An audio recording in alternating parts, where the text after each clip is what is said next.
2020, votre quart d'heure américain. Bonjour à tous, Antoine Boyer, ravi de vous retrouver toujours depuis mon balcon chez moi à Washington. Mesure de précaution oblige. Vous écoutez bien 2020, le podcast de l'AFP Made in America. Ici, face à la progression alarmante du coronavirus, la campagne présidentielle s'est comme évaporée.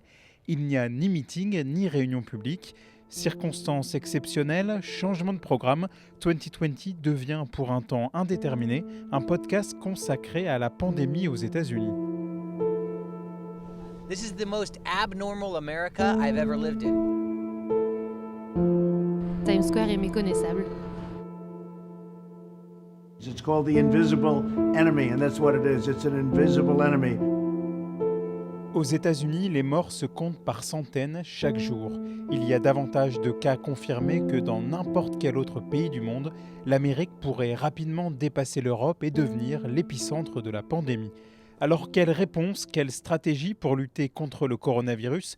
Les États sont désunis, certains appliquent des stay-home orders, rester à la maison, d'autres non, car au niveau fédéral, Donald Trump a écarté un confinement sur tout le territoire.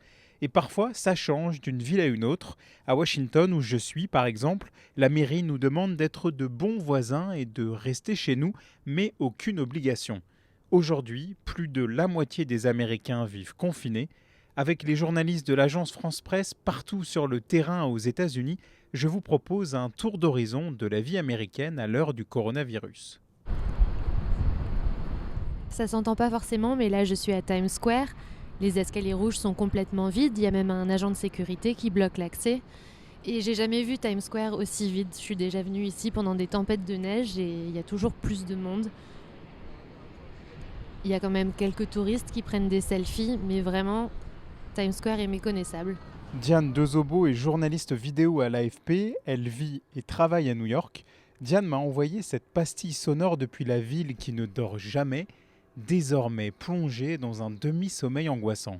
On y circule très bien, c'est surtout ça qui est frappant, mais il y a quand même des livreurs, des camions, il y a quand même quelques personnes dans la rue. J'ai pas encore vu de rue vraiment totalement vide. Ce qui était peut-être le plus frappant, c'était ce matin, j'étais à Wall Street, devant la bourse, et là vraiment, j'avais jamais vu cette rue aussi vide. Enfin, il y avait un côté un peu inquiétant au niveau du silence et du vide dans cette rue qui est d'habitude peuplée à la fois de touristes et de traders qui vont au travail le matin. D'habitude, il y a une effervescence qui là n'était pas du tout là.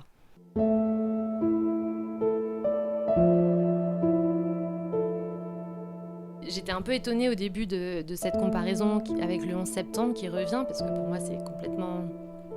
Enfin, c'est pas comparable en fait, mais ce qu'on m'a dit plusieurs fois, c'est que pour le 11 septembre, comme là, c'est quelque chose qui affecte l'ensemble de la ville et tout le monde est dans le même bateau en fait. Ce qu'on m'a dit plusieurs fois aussi et ce qui se ressent, c'est que dans ces moments-là, New York est forte et New York se serre les coudes et New York veut s'en sortir. On rencontre beaucoup de gens qui veulent tout faire pour s'en sortir. Il y a plein de restos dans mon quartier qui ont commencé des pages GoFundMe pour soutenir les employés et qui ont déjà récolté énormément d'argent. Il y a un sens de solidarité et de communauté qui est assez fort, je trouve, à New York en ce moment. New York City est l'épicentre de la pandémie de coronavirus aux États-Unis. La hausse du nombre de personnes infectées fait peur et inquiète les autorités. Plus de 20 000 cas confirmés au 26 mars et 365 morts. Les hôpitaux sont débordés. Alors, pour se préparer à l'afflux de victimes, une morgue temporaire a même été installée à l'extérieur d'un hôpital de Manhattan. L'État de New York est en confinement depuis le 22 mars. On n'en est encore qu'au début ici, qu'on ne sait pas trop ce qui nous attend, et ça c'est assez étrange en fait aussi de couvrir une crise qui est en train de se développer et on ne sait pas combien de temps ça durera. C'est pas comme après un attentat ou un événement auquel on ne s'attendait pas, on couvre les conséquences. Là on est en train de couvrir cet événement au fur et à mesure qu'il se développe et on ne sait pas à quel point ça va être terrible à New York. On essaie de se préparer psychologiquement pour la suite, tout en ne sachant pas du tout ce qui nous attend.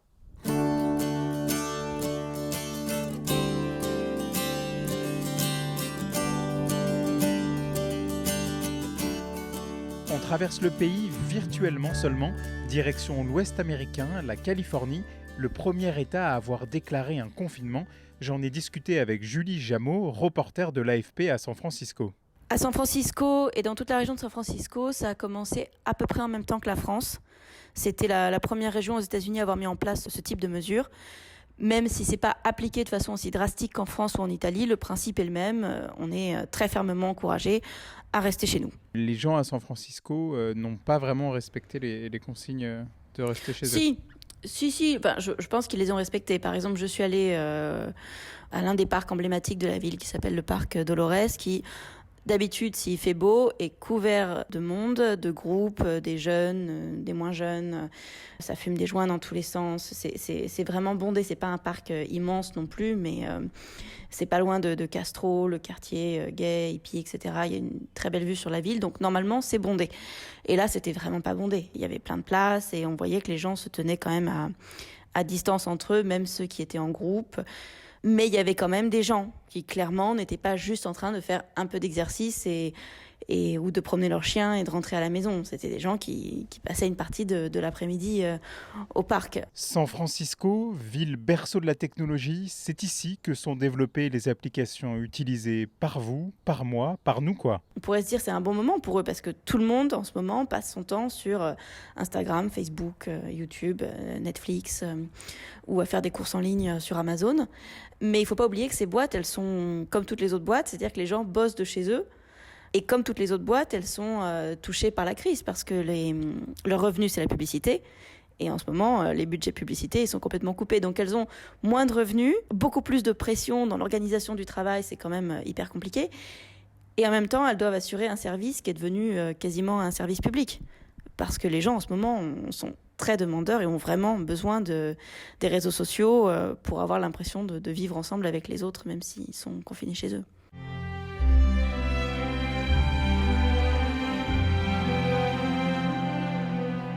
Quelques centaines de kilomètres plus au sud, on prend des nouvelles de Los Angeles et d'Hollywood, la ville du cinéma, avec Sébastien Vuagna, reporter vidéo à l'AFP. Hollywood Boulevard, par exemple, le Walk of Fame, ce passage de la célébrité avec toutes ces étoiles des grandes stars d'Hollywood.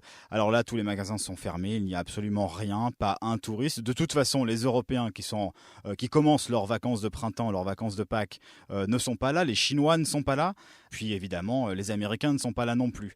Donc c'est vide, absolument vide, on n'a évidemment jamais vu ça, personne n'a jamais vu ça. Après, on peut parler de Santa Monica, de Venice Beach, qui sont les plages emblématiques de la côte ouest des États-Unis. Il y avait encore pas mal de monde le week-end dernier. À l'inverse de la France, de l'Espagne ou de l'Italie, en Californie, le confinement est moins strict. On est confiné, oui, on nous a demandé de rester à la maison, mais il n'y a pas de contrôle, il n'y a pas d'amende, et puis c'est un confinement assez léger. C'est ok d'aller faire ses courses, ok d'aller faire du sport un peu comme en France. Il y a des gens qui respectent beaucoup, mais il y a aussi pas mal de gens, et notamment des gens qui ont besoin véritablement de travailler, qui sont dehors en train de le faire, parce que il y a ce proverbe très connu aux États-Unis, il y a énormément de gens qui sont à 2 semaines de la rue, on dit, c'est-à-dire qu'ils ont 2 semaines de réserve financière, 2 semaines de cash flow comme on dit ici, pour tenir en fait, et un arrêt de travail de 2 semaines, de 1 mois, ça va être catastrophique pour les gens ici aux États-Unis. En fait, la situation économique se dégrade très rapidement dans le pays. Plus de 3 millions de personnes ont fait une demande d'allocation chômage pour la semaine du 15 au 21 mars, un record absolu, historique. À la crise sanitaire vient donc s'ajouter une crise économique de grande ampleur. Alors, administration Trump et Congrès se sont entendus sur un plan de relance de 2000 milliards de dollars pour aider les Américains à s'en sortir.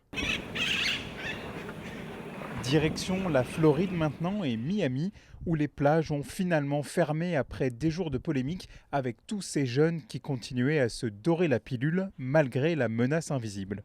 Miami a d'ailleurs basculé cette semaine en mode confinement.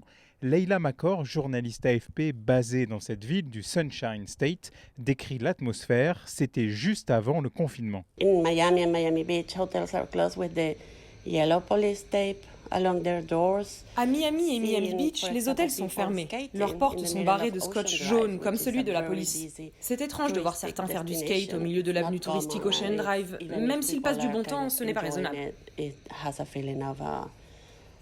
something that is not right. And it's actually similar to the atmosphere when a hurricane is coming. En fait, l'atmosphère me fait penser au moment où un ouragan approche. Mais ce tueur menaçant et effrayant ne repart pas aussi rapidement qu'il est arrivé, comme le fait l'ouragan. Le virus arrive doucement et pourra rester des mois, des années, qui sait.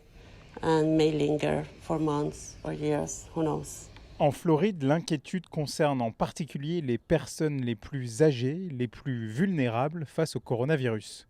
We have the snowbirds, which are the elderly people that come here to Florida to... En Floride, nous avons ce qu'on appelle les snowbirds, des personnes âgées qui viennent ici pour échapper à l'hiver dans le nord des États-Unis ou au Canada. Ils sont ici en général entre les mois de janvier et avril et c'est un phénomène qui en inquiète beaucoup car en Floride, environ 20% de la population est âgée de 65 ans ou plus.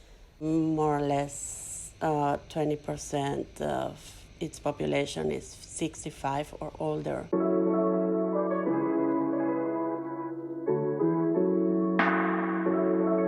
Aux États-Unis, comme en France, les personnels soignants sont sur le pont, au front, face à cette crise sanitaire mondiale. Et ici, la pénurie de respirateurs artificiels et de lits menace. Le nombre de tests du coronavirus, eux, se multiplie. Julia Benarou s'est installée pour l'AFP à Houston, la ville la plus peuplée du Texas. Je suis au stade Butler à Houston, au Texas, dans un endroit où des gens viennent dans leur voiture personnelle pour se faire tester, pour savoir s'ils ont le coronavirus.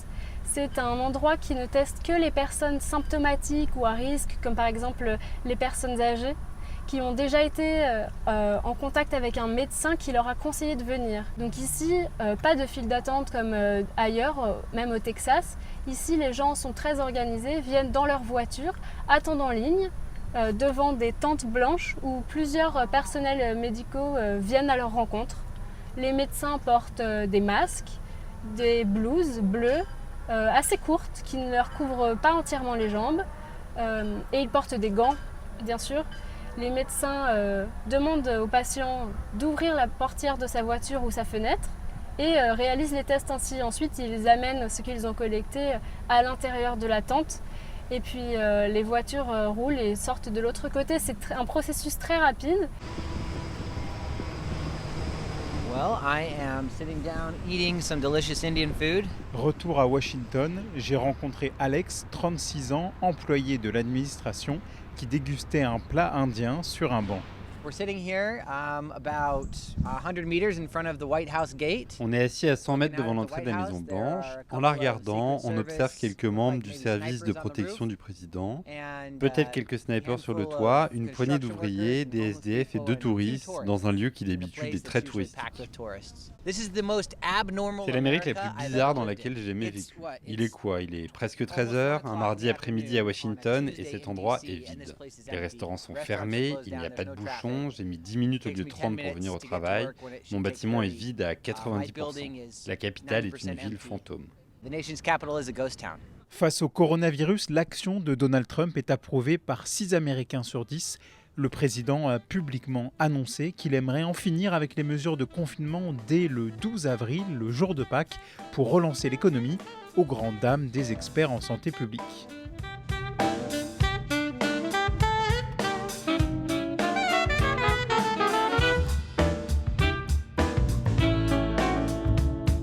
C'était 2020, un podcast de l'AFP Made in America. Un grand merci à toutes nos équipes à Washington et à Paris qui nous aident à le réaliser. Et vous, prenez soin de vous, où que vous soyez pendant cette période franchement pas rigolote. Je vous envoie plein de bonnes ondes. À vendredi prochain, américanement vôtre.